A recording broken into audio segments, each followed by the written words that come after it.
സുഹൃത്തുക്കളെ, കേരളം ഇന്ത്യയിലെ ആദ്യ ഡിജിറ്റൽ സാക്ഷരതാ സംസ്ഥാനമായി പ്രഖ്യാപിക്കപ്പെട്ടപ്പോൾ അത് വെറും കണക്കുകളുടെ നേട്ടമല്ലായിരുന്നു, അതൊരു സാമൂഹ്യ പരിവർത്തനത്തിൻ്റെ പ്രഖ്യാപനം കൂടിയായിരുന്നു.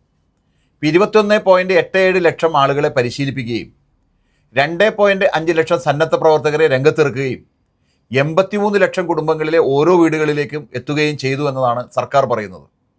പക്ഷേ കണക്കുകൾ മാത്രം കഥ പറയുന്നതല്ല, യഥാർത്ഥ കഥ. ഗ്രാമങ്ങളിലും നഗരങ്ങളിലും സ്ത്രീകളും വയോധികരും യുവാക്കളും ഒരുമിച്ച് പഠിച്ചും പഠിപ്പിച്ചും മുന്നോട്ട് പോയ ഒരു യാത്രയാണിത്.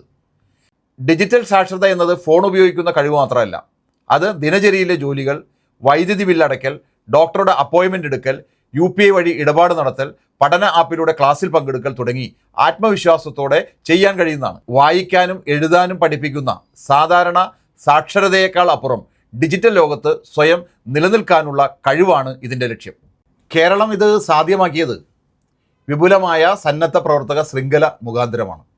NSS, NCC വിദ്യാർത്ഥികളും കുടുംബശ്രീ അംഗങ്ങളും, MGNREGS മേൽനോട്ടക്കാരും, നാട്ടിലെ യുവാക്കളും ചേർന്ന് ഡിജിറ്റൽ സാക്ഷരത ഇല്ലാത്തവരെ കണ്ടെത്തി അവർക്ക് പരിശീലനം നൽകി.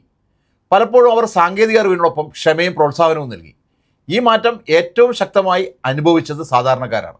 ഇപ്പോൾ കോട്ടയത്തെ മേരിക്കുട്ടി ജോസഫ് ഒരിക്കൽ മസാല സാധനങ്ങൾ ഇടനിലക്കാരിലെ മാത്രമേ വിറ്റിരുന്നുള്ളൂ. ഇന്നവർ വാട്സപ്പ് ഗ്രൂപ്പുകളിൽ ഉൽപ്പന്നങ്ങൾ വിൽക്കുന്നു, പണമടയ്ക്കൽ ഡിജിറ്റലായി സ്വീകരിക്കുന്നു. പുല്ലാമ്പ്ര പഞ്ചായത്തിലെ 82-കാരിയായ ലക്ഷ്മി അമ്മ ഇന്ന് സ്വയം വൈദ്യുതി ബില്ലടയ്ക്കുന്നു. മുമ്പ് മകനെ കാത്തിരിക്കുക പതിവായിരുന്നു. ഇന്ന് ഞാൻ തന്നെയാണ് ആപ്പ് തുറന്ന് ഇത് അടയ്ക്കുന്നത്. വയസ്സായി, പക്ഷേ സഹായഹീനയല്ല ഞാൻ എന്നാണ് അവർ പറയുന്നത്. ഇത് വ്യക്തിഗത അനുഭവങ്ങളിൽ മാത്രം ഒതുങ്ങുന്നില്ല. മത്സ്യത്തൊഴിലാളികൾ കടലിൽ പോകുന്നതിന് മുമ്പ് കാലാവസ്ഥ മുന്നറിയിപ്പുകൾ പരിശോധിക്കുന്നു. കർഷകർ വിളകൾ വിറ്റഴിക്കുന്നതിന് മുമ്പ് വിപണി വിലകൾ താരതമ്യം ചെയ്യുന്നു. ഇപ്പോൾ ചായക്കടക്കാരൻ സജീവ് തമാശ പറയുന്നു, എൻ്റെ ഡിജിറ്റൽ വാലറ്റ് ഞാൻ ചെയ്യുന്നതിൽ അധികം ജോലി ചെയ്യുന്നു എന്നാണ്. കേരളം ഇവിടെ ഒതുങ്ങുന്നില്ല. 80,000-ലധികം അധ്യാപകർ ഇതിനകം തന്നെ നിർമ്മിത ബുദ്ധിയിൽ പരിശീലനം നേടിയിട്ടുണ്ട്. 2 ലക്ഷം അധ്യാപകർക്ക് പരിശീലനം നൽകുകയാണ് ലക്ഷ്യം. ഇപ്പോൾ 10ാം ക്ലാസ് പാഠ്യപദ്ധതിയിൽ AI-യും റോബോട്ടിക്സും ഉൾപ്പെടുത്താനുള്ള ശ്രമം നടക്കുന്നുണ്ട്. സ്കൂളുകളിൽ ഡിജിറ്റൽ ലൈബ്രറികൾ സ്ഥാപിച്ച് കുട്ടികൾക്കും രക്ഷിതാർക്കും ഒരേപോലെ പഠന സൗകര്യങ്ങൾ ഒരുക്കുന്നു. എന്നാൽ ഇതിനൊക്കെ ഇടയിലും ചില പ്രതിബന്ധങ്ങളും വിമർശനങ്ങളും ഉണ്ട്. ഇപ്പോൾ സ്മാർട്ട് ഫോൺ വാങ്ങാൻ കഴിയാത്ത കുടുംബങ്ങൾ വീണ്ടും പുറന്തള്ളപ്പെടുമോ എന്ന പ്രശ്നമുണ്ട്.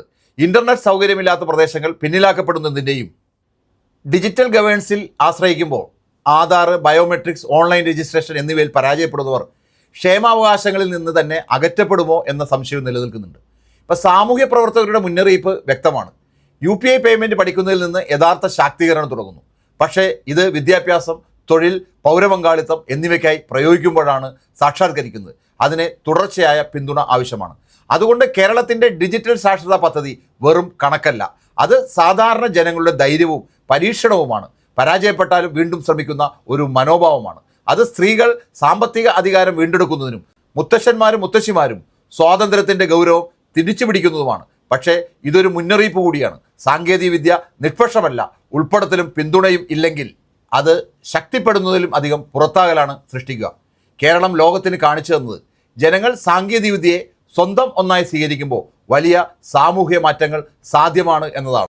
ഇനി വെല്ലുവിളി പുരോഗതിയുടെ പേരിൽ പിന്നോക്കക്കാർ പിന്നോട്ട് പോകാതിരിക്കാനുള്ള ജാഗ്രതയാണ് നമുക്ക് വേണ്ടത്.